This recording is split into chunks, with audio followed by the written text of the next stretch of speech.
I believe! May problema ako. Laging napupurol yung kutsilyo ko. Tulungan niyo naman ako. Mommy, ito ang solusyon sa problema mo! Kitchen hack! Attack! Pabala sa ating mga I-Believers na hayaan niyo po na yung mga nakatatanda sa inyo ang gumawa ng hack na ito dahil ang paghawak ng mga matatalim na bagay ay delikado po. So remember, safety first. At ito lang ang kailangan nyo, pinggan o tasa na gawa sa porcelain katulad nito. So ayan, ang unang gagawin nyo, babalik ka rin nyo. Etong kutsilyo nyo na mapurol. Pakita ko sa inyo na mapurol. Try natin hiwain ang papel. Ayan, matagal, ayaw, napunit ko na. So ayaw niya, hindi na kaya, di ba? So ang gagawin lang natin, gamit itong tasa, binaliktad ko na siya at hanapin niyo po yung parte na magaspang.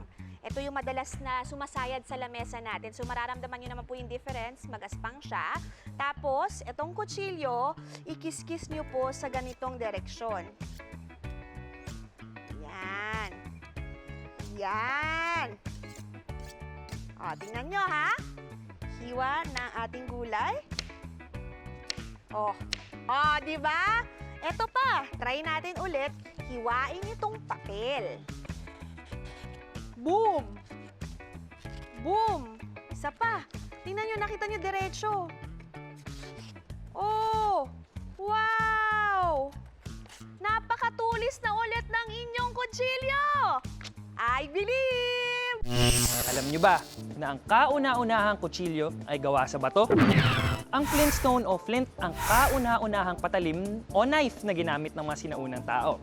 Ang unang metal knife naman ay gawa dito, sa copper. Alam na this, I believe!